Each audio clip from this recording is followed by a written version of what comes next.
Hey everyone, Doug Mystic Guy here. Just want to say Merry Christmas and Happy Holidays as we get into our next video where we're doing a playthrough of A Darkest Night.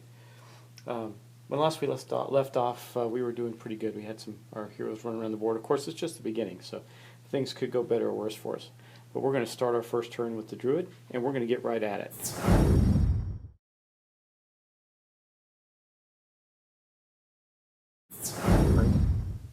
On turn 3, we're going to start with the Druid. Now, of course, the first thing he has to do is draw an event card. And what did he draw? He drew,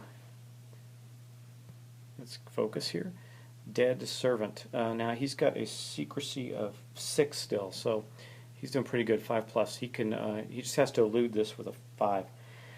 Now, currently he's got 2 dice to elude, so this shouldn't be too much of a problem for our Druid. And let's see what we get here. Yeah, okay. We got where is it? Where is he? 4 and 6. Okay. Yes, that is going to work. He needed to get a 5, so he succeeded in eluding the dead servants. And I think for his action, what we're going to do is going to be a very short turn for him. We're going to do this. We're going to activate. Notice as an action, he can activate his wolf form, which gives him some bonuses.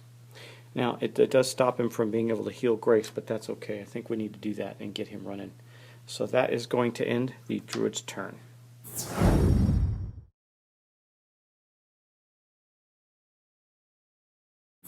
We're in a bit of a jam here, but first thing we have to do is lower his secrecy by 1, since he's in the space with the Necromancer. Then he too must face an event. We're getting a lot of monsters in these event cards. He's got a shade. Now he's at a 4, so he's at this second line, 3 to 4, which means he either needs to fight with a 4 or evade with a 6. He doesn't have any specific abilities. Oh, he can do elude, his foresight tactic. I think we're going to do that. That gives him 2 dice to elude these guys, and since it's an event, they'll just go away, and he can then take his action. Yeah, good job. He rolled a 5 and a 6, so he eluded the vengeful spirit that was roaming the area. And now when we look at up here, now by the way, I turned all the standees on their side so you can see them better. They're not laying down for any other reason. It's just easier for you to see who's what. When they're standing up, it was shadowed. You couldn't see them. So anyway, he's got 2 blights there to contend with. He could stay and try and destroy one, but he really just doesn't have any good ability to do that right now. He can fight with a +1, but he's got, man, that's pretty bad. He could elude, but what's the value of that? Just staying there and eluding these guys. So what he's going to do for his action is he's going to move down to here. Now, there's a corruption here, which means he doesn't get any bonuses. That's okay, because he actually, well, he's going to have to take some chances and make some rolls. But basically, we're going to go down here and avoid the Necromancer, which, moving, will increase his secrecy back up to 5, and that's going to end his turn.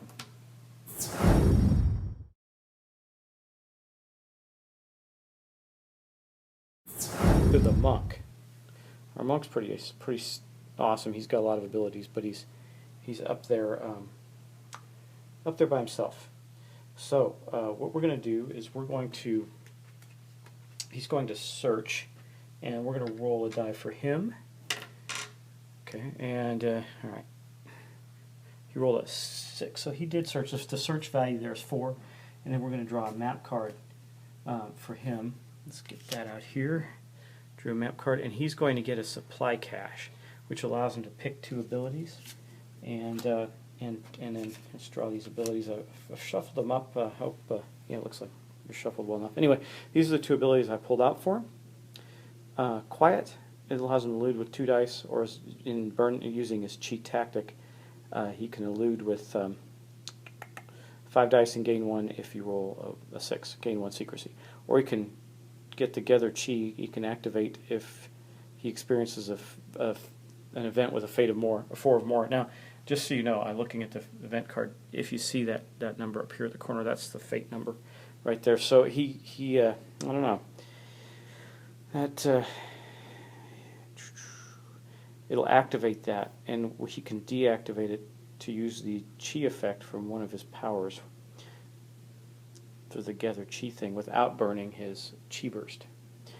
So both of these are pretty good. I think we're going to take Quiet. Quiet, it seems to be, I'll shuffle his cards back up, has a little more long-term gain for him. Eluding is valuable if he runs into too many creatures to attack.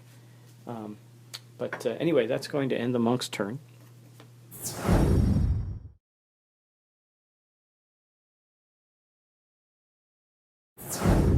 And then for our Wayfarer, we're going to, let's see, he is up here, yeah, he up here with a shroud.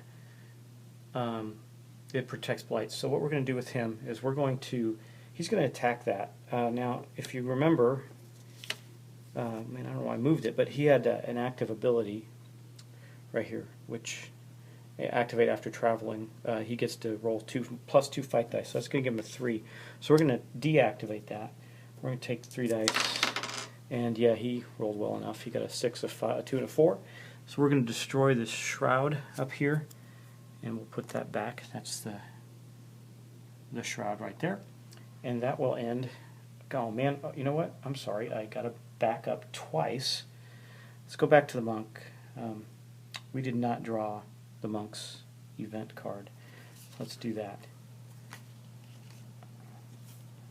Okay, so the monk drew something called Sloppy Search. We get to roll 1 die and roll 1 and take the highest. Okay. Oh, I see. Take the highest number. Got it. All right. So we're going to do that, and we rolled a 5, and with that, no effect.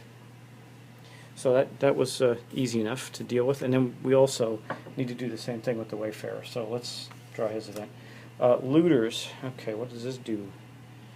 Gain 1, exhaust all of your power. Ooh, gosh, we got to make sure that happens, don't we? Well, he has his tactic, and this is perfect because it works perfectly right now. Elude with 3 dice if there are no other heroes at your location, and there aren't. He's all by himself. He's the Wayfarer. He likes to wander around all alone, and with that he gets to roll 3 dice against that 4. So we're going to do that for him. Hopefully this works out, because otherwise all his powers are exhausted, and it did. I mean, I'm getting some decent rolls finally. Got 6, 2, 4. And so these looters, basically he wins, so he gains a secrecy. Now, under those circumstances, he can go above his base secrecy. So he's going to go to a 6, even though his base secrecy is 5. That's going to make things easier for him. Now we're going to roll for the, where is he? Necromancer dude. Okay, oh, by the way, that ends the Wayfarer's turn. I don't know why I'm rushing through this. I just need to slow down and take these turns at one at a time.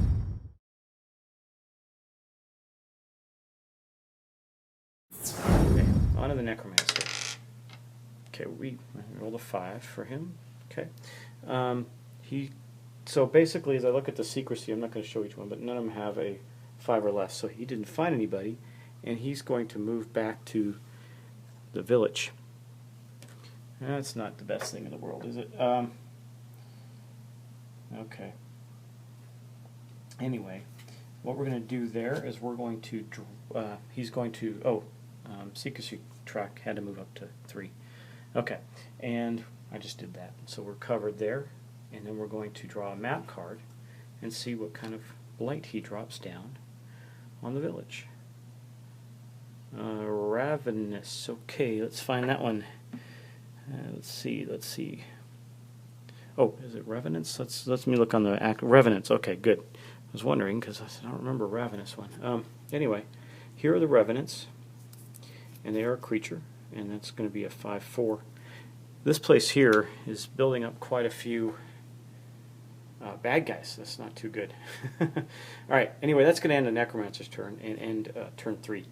So I'm going to probably just do 1 turn at a time, make them nice and short, get them up quickly. So that will end that. Now we're starting to build up some blights here, so there could be trouble. So look forward to turn 4.